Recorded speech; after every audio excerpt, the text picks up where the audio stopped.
All right, here we go, everyone. We are down to the state semifinal round in Ohio high school football, and we've got a great one for you coming up this Friday night on WKYC.com. Hi again, everyone. I'm Dave DeNatale alongside Tyler Carey. It is our high school football selection show, our preview of our game of the week, and TC, we're going to be right back where we were last week, familiar ground, and hopefully the same kind of game that we had last week, because it's going to be hard to top what we saw last Friday with Mentor and St. Edward. That was, you and I were you would be kind of like, before I left, you were kind of like, hey, Dino, this is going to be like the biggest game you've ever called. And I'm like, come on, I'm calling my games. And then I called you right after the game, and I asked you, where does that rank? And you told me, in your mind, number one. Number one. Now, I mean, I've called games that had bigger implications. Certainly the state championship games last year and some other state championship games I've called. But a game that had that much emotion to it and the comeback and overtime, and is he going to go for two, which of course Mentor did. You and D-Man were predicting that throughout the fourth quarter. And you know what's funny? I think as Mentor, they were down basically the entire game, and once they had gotten that deficit to a touchdown, you started to think, if Steve Trevisano has his druthers, he's going to go. I think he's going to want to win the game and not go to overtime. And what Coach Triv told us after the game is, had Mentor scored that tying touchdown, or that touchdown that put them behind by a point, pending the extra point, right, with probably less than 2 minutes to go in regulation, maybe less than a minute and a half, I think then he probably would. He said he probably would have then gone for two, but there was just too much time on the clock at that point for St. Edward, so they kind of felt like, and not enough time for him, so let's go ahead and just kick the extra point, and we'll see if we can't get one more crack at it. And by the time they got the ball again, they were backed up on their side of the field, and it was just better to play for overtime. But it worked out well in overtime. It was everything that we could have hoped for in a game like this. Two nationally ranked teams, without a doubt, I think maybe the two best teams in the state, at least in Division I. And it lived up to the hype. I mean, we all thought for a little bit it looked like St. Edward was going to run away with it, and they looked like they were going to go up 21-0, and then Joey Fermani fumbles at that goal line. I mean, the margin. I just think if you're starting to talk a three touchdown deficit, a 21-point deficit, I don't know at that point if Mentor comes back. But it was the fact that they got the Fermani fumble, recovered it, and then went 99 yards down the field the other way, scored a touchdown, and suddenly, I mean, it's the proverbial 14-point swing. Instead of being down 21-0, you're only down 14-7. And they went into halftime down 21-7, but at that point, it's a ball game. It's a ball game. They knew that they could compete with them, and they've had experience in making these comebacks against teams like St. Edward and St. Ignatius before.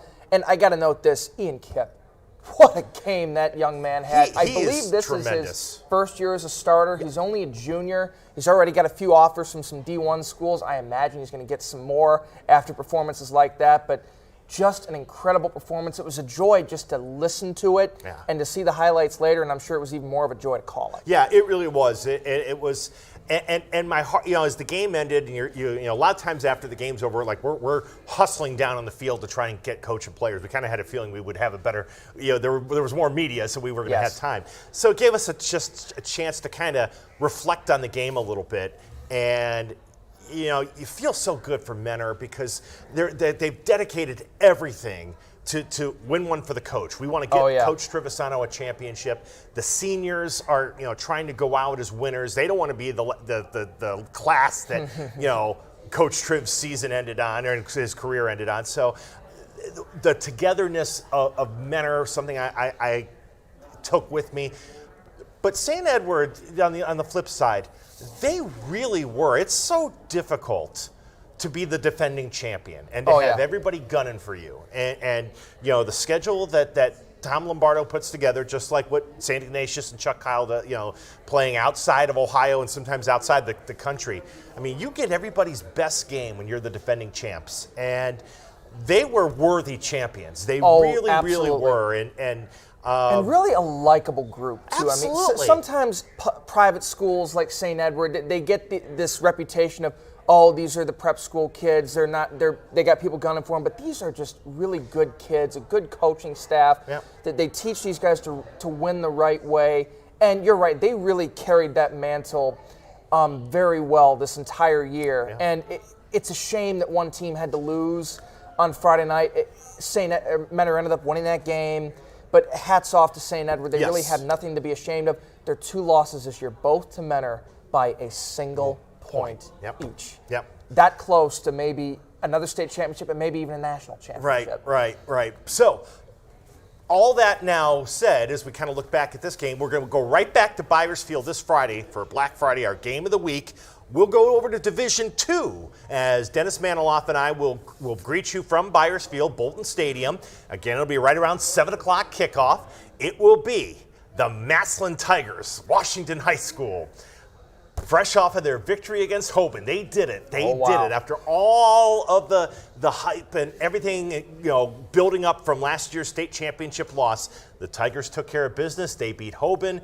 They get the Avon Eagles, battered, bruised, but fighting hard. Mike Elder's Eagles will head to Byers Field in what should be a fun collision of 2 great programs. Just hearing those names, Massillon and Avon, they're both 13-0. You sense that, and that alone is going to give you goosebumps. I don't know if it's going to have the same cachet as last week's game, but it certainly has that aura around it of, oh my goodness, these are 2 of the top programs in the area right now, especially in D2. And you mentioned Avon battered. They're down to, I think, their 3rd-string quarterback. And we're thinking, everyone's kind of waiting for them. Oh, when's it going to happen? When's it finally going to catch up to them? Everybody thought last week it was going to be Avon, like their rival. That's going to be the team that will knock them out. And the Eagles won by 17. Right. Like it was 3-3 at halftime, and they really just put the hammer down. You know in the what they second half. did? They when their offense. I mean, a lot of times, and you'll as we described the action to you Friday, Avon's going to run out of the Wildcat a lot. To protect the quarterback. They let their defense win that game against Avon Lake's very good running attack. Avon got a pick 6, and that's what really kind of ignited them the rest of the way. The defense kind of got them on the board. They've been kind of exchanging field goals, as you said. Defense got them the pick 6, and then the offense kind of finished the job. And I got to tell you, I just think in all the years, Mike Elder, since he's been at Avon, they've been the class of Lorain County, and you're talking now more than a decade.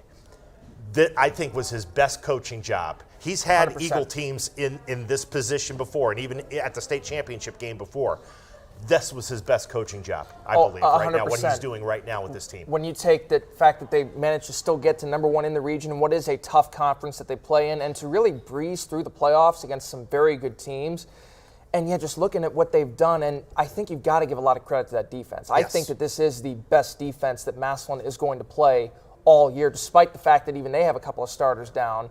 And that's going to be tough for the Tigers. Now, we know that they have the firepower on offense with Jaden Ballard, Aiden Longwell, Terrence Keys, Andrew Wilson-Lamp. The talent is certainly there, but I would think that Nate Moore knows he's going to be going against a steel wall right here. And you have to think, too, for the Tigers, is there going to be a little bit of a letdown? Because it's almost like Ohio State and that team up north back in the day, where in the 70s, they would win that game and then end up losing their bowl game because, we won our championship. Right. And the one thing we saw when we had the Massillon-Barberton game earlier this year, you can move the football on Massillon. I think that Barberton was able to do that early. And I think for Avon, they would love it to be 3-3 at halftime. Probably not realistic. But you're going to need to force turnovers, and you're going to need get Massillon to commit those penalties. Frustrate them. Get into their heads a little bit. I think you do that, and then I think you get that running game going. And you're able to kind of space the game out and keep that offense off the field. That, I think, is your pathway to staying in the game. And then in this case, one thing we've seen from the Avon, they're a very, very good second-half football team. Whereas we see some teams, they come out early. Think about what Chardon did last week, for example. They come out early and, they're able to get everything going. Barberton was like that against Massillon, but then in the second half, they just ran out of juice. Avon, for a lot of these games now we've seen, when they've been shorthanded and they've struggled, second half against Olmsted Falls. second half against Amherst, certainly second half against Avon Lake last week. They're really able to turn it on and just kind of beat you to submission. The only thing we really need to worry about with Avon is that they have been in this position before the last couple of years against a high-powered team like Archbishop Hoban, and they've gotten their doors blown off each time. Again, no shame in even being there. That's a great accomplishment, but you know that they want to kind of try to right the ship this time. And the talent level is kind of the same, where Massillon has like 7 D1 recruits. Tommy Lorenz, I think, is the only one I know of for Avon. But you know that with the good coaching, with how disciplined they are, that I think they are capable of making this a game and maybe even pulling off the upset. The thing I remember from last year when Avon played Hoban, it was once one big play happened, and I think it was Trainum probably was the one who got loose for a big gain. All of a sudden, you just start. I felt like it got in Avon's head, like, oh no, here we go. Now this is what Hoban can do. And they ended up really playing from behind the rest of the game. You can't play from behind against Massillon because their offense can score, and they can score too quickly. You've got to control the game with your tempo and your ability to run the football and work the clock. Both teams looking to end long state championship droughts. Avon, of course, has never won one in football. Massillon has not won one since 1970, 2 years before the playoff system was even a thing in the state of Ohio. I mean, this is we've said all year. This was going to be Massillon's best shot at finally ending that drought. And I mean, Avon is going to be. I agree with you. I think Avon might be one of the toughest defenses they've had to tangle with this year. Hoban may have been better. I forgot about them for a second, but Avon's certainly up there. Avon 111, from 1 to 11 might be the best unit they've had to deal with this year. It'll be interesting, but that's going to be the big matchup. It's who wins that grudge matchup, Avon's defense against that irresistible force of the Massillon offense. So that's our game Friday night. Division II, the winner will move on and play for the state championship next week at Tom Benson Hall of Fame Stadium in Canton. But there are 4 others, make sure I have this right, 4 other local teams that are still alive? 6 local teams, or 5 other local teams, excuse me, in 4 other divisions. Okay, because I don't want to forget about the Cubs. Yes, we will get to the Cubs from Richland County. Let's start with the team we just saw last week, Menor. They are going to be playing down at Canton Glen Oak High School against Pickerington Central. And this is an opponent that they've seen before in the postseason. Just 2 years ago in the state championship game, the Tigers really beat them up at Tom Benson Hall of Fame Stadium, and it was just another one of those instances of Menor getting to that last game and then just not showing up, and you think, my goodness, when are they ever going to win this thing, if at all? And now I feel like this has almost kind of been, we talk about the farewell tour for Steve Trevisano, it's also been kind of the revenge tour, where they're taking down every single team that has slighted them. Yes. I mean, that can even go back to beating St. Ignatius in the regular season. Or Solon or Euclid in the regular season. All of them. We're taking them all out, baby. The key watch with this game, Menor's ability to force turnovers. I mean, they went into last week's game plus 22 in turnover margin and the takeaway giveaway. If they can have that kind of a 2 or 3 takeaway game against Pickerington Central, I think with their offense, that should be enough to get them to the state championship. They've got to keep forcing turnovers. Yeah, the key, I think, is going to be the battle of the defenses. I mean, Pickerington Central has one of the top defenses in the state. Menor is very good, but they have shown when they play some of these more high-powered teams, they can give up a little bit more points. So to me, it's going to be the battle of which defense shows up the most. And if they can get those takeaways, I do think that they can win this game. By the way, Menor in the national polls has moved up to 8th in both the Freeman computer rankings from Max Preps as well as High School Football America. So I don't know if they can make that run to get that national championship, but even being top 10. Even being top 10. Public school in the state of Ohio, very, very good. By the way, the other half of the bracket Friday will have Cincinnati Elder taking on Springfield. So Menor gets the win. They would play one of those 2 teams probably the following Friday at Tom Benson Hall of Fame Stadium for the state championship. We haven't gotten the divisions and games yet, but that's what it was last year, the Friday night for Division I. So I would assume probably again. Elder team that has also shown up in some national polls. Division II, we already know that one, Avon Massillon, that's going to be our game. I will note Massillon is now ranked 24th in the High School Football America poll, so another nationally ranked team that we can pay attention to in our state. And the other half of that bracket in Division II, another traditional power, Toledo Central Catholic, and they've got Cincinnati LaSalle. two very traditional powers, I would say. Yeah. Toledo CC has blown through their schedule. They're unbeaten, 13-0. But I would love to see that matchup, Massillon or even Avon against that great Toledo CC team. And even LaSalle, too, has had a history of winning these big games. Yeah. Now, Division III, over at Nordonia Friday night, Bob Mahalik, Aurora Greenmen, after a remarkable comeback, their path to the state championship game will go through the Mansfield, another Tiger team. Yes. That's Tigers and what? Tigers with a Y. Yeah, that's right. The Tigers. Yes. The Mansfield Senior Tigers will play Aurora at Nordonia on Friday night. We've talked about how this may be the best Aurora team since 2008 when they won that last state championship, and they certainly showed it, I think, last week, coming back from 16 down to beat Chardon, a very good Chardon team, 22-19. You almost have to think maybe it's in their heads, no one can beat us now. Right. Like anything, right. we can take anybody We took right Chardon's best shots and stayed upright, and then we were able to come back and win that game. Again, with the problem playing Aurora for a lot of these teams, with that defense, if you get up on them, you've got to stay up on them because that defense is too good, and that's what happened to Chardon. I'm real curious to see if Aurora's offense can come up with some big plays and able to take it to Mansfield. Mansfield, I mean, they've had a good year. I mean, I think we haven't talked about them a lot because they're in Region 10.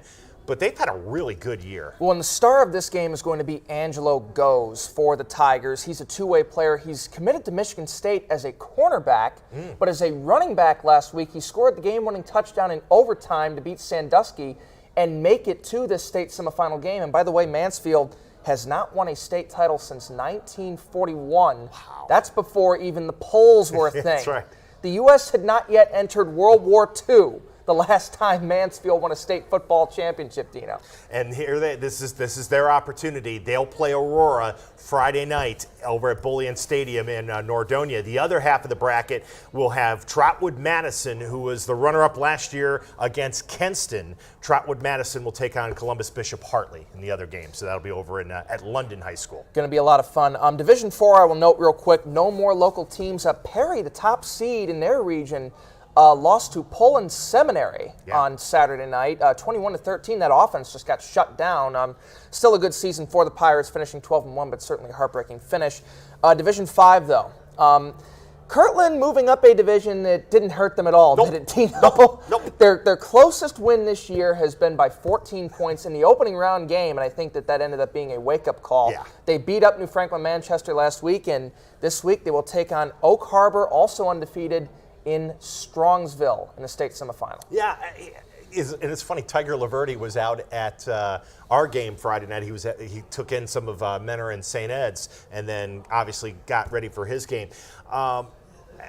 Kirtland, the formula is the same. It's good, aggressive defense. It's being able to control the football, good ball handling with your quarterback, get your running game going, and nobody's had a stop to it. Nobody's been able to stop it. I don't know a whole heck of a lot about Oak Harbor. I know where Oak Harbor is, but I don't know a whole heck of a lot about them. But here's what I would say. I think Kirtland really got a break, and a lot of times they've had to be the team in the past that's had to travel. Yep. For them to have to just go to Strongsville, yeah, I mean, that's nice. That worked out really well for them. It's about halfway as you would expect. Yeah. I mean, in some points it's hard to find stadiums that are exactly halfway. Yeah. You're going to have to be closer to one than the other. Oak Harbor did get a good win last week over defending D5 champion Orville. Yeah. The Red Orville season ends. Clay Schultz, 197 yards, 4 touchdowns in the victory. So that's the matchup, and again, that will be on Saturday over at Strongsville at 7 o'clock kickoff. Ironton and West Jefferson will be the game in the other half of the bracket. All right, now we get the game that I've been trying to hype up. The Cubbies. I don't want anyone in this newsroom to forget about the Lucas Cubs. Division 7, they are in our DMA. Root for the Cubbies. Well, no, let's not sing that song. Okay. All right, I'll root for these Cubs, but I'm not going to sing that song based on what happened 3 years ago. Anyway, Lucas sitting at 11-2, they got a 21-13 win over top-seeded Cuyahoga Heights last week. I was impressed. I mean, that was. I thought Coach Martin had a really good opportunity this year to get a state championship or to at least get to the state championship game. That's a great win for Lucas. And where they have they're playing Harvest Prep, and that game's going to be in Columbus. Where is Harvest Prep? I think it's in the Columbus area, but Mansfield or Lucas, which is near Mansfield, is not that far from Columbus, so not that much of a drive for the Cubs. But Harvest Prep coming off a nice win over Newark Catholic, 22-15. For Lucas, it was Tommy Zerzo who had 2 scores in the win over the Redskins. It's these small schools. For some of them, again, they don't have the larger fan base. They don't always have the reach, but it just means so much to these little communities. And Lucas is going crazy over their Cubs right now, hoping that they can maybe pull it off and maybe, just maybe, get to Canton for that state championship game. Yeah. And by the way, for Anthony Daniels, I am not, we are not Massillon haters. Hashtag Tiger Nation rise up. Hashtag we are Massillon. I think Massillon, they are well coached. They have so many weapons, especially on the offensive side. This is we've been saying all year long that this was their best shot, I think, at winning, at breaking Hoban's stretch of championships and win this thing. I've had them at number 2 in my rankings all year. I've said it. I think that they could beat St. Edward. I think they could go toe-to-toe with Mentor if they played each other. Yeah. So I wouldn't call us Massillon haters. Now, obviously, Massillon is a very polarizing team when it comes to some fans in the area. I don't think I'm breaking any new ground there. No, but they have all my respect. I absolutely, it's a great tradition, but in the present tense, Nate Moore does a great job with that team. Absolutely. And, I mean, this is their shot now after, what did we say, almost 50 years, 1970, 49 years. So this is they feel like this is their shot. So we certainly are not downgrading them or by any chance. I have nothing but respect for them. It's going to be fun to watch. I think it'll be fun night. because Mike Elder is one of the best coaches in all of the state of Ohio in any class, in any division, and he'll have his team ready to play. It's just a question of, can you stay with the Tigers because of all the explosiveness that they have and everything that they do. That's the challenge. But as Mike Elder, I think he told our David Kinder on Monday, he goes, hey, look, we don't care about the tradition. We're not overwhelmed by it. We want to go out and we want to play, and we want to just leave it on the field. You don't win championships on paper. I mean, Massillon on paper has a better team. We all know that. We all know that the firepower that they have. But you got to play the game, and we saw that last week when Avon beat Avon Lake by 17 points. They proved everybody wrong, and I would not be shocked if they did it again this weekend, but we're going to have to see. It's going to be fun to watch. Yeah, we'll find out on Friday night. That, again, is our game of the week from Byers Field at Bolton Stadium in Parma. It will be the Division II state semifinal, the Massillon Washington Tigers and the Avon Eagles. Dennis Maniloff and I will have all the action for you at WKYC.com, here on Facebook Live and on YouTube and on our 3 News app. And then we'll let you know then early next week what we're doing for the state championships. As long as we get some north, we know we'll at least have because of this. We'll have at least 2 because there's 2 all local games here, but we could have as many as 5. Yes. So we shall see. It's going to be a fun weekend, Dino. With Friday night, Saturday you have the Ohio State game against that other team, and then Browns Steelers. We're going to be a little overwhelmed this weekend, aren't we? We're going to be worn out by Monday morning, and then we got to figure out where we're going to be for the state championships. That's why we love it. All right, that'll do it for us here for tonight. Again, we'll see you Friday night from Parma, and then reminder, we've got Donovan and Dino coming up in a little bit here on Facebook Live and YouTube. Jimmy and I will have more on the Browns and the Steelers. All right, TC, let's do it. State semis. Let's do this. I am so excited, Dino. All right, for Tyler Carey, I'm Dave DeNatale. Thanks for watching our high school football preview show right here on 3 News Facebook Live and YouTube. Perfect. So I kept stumbling.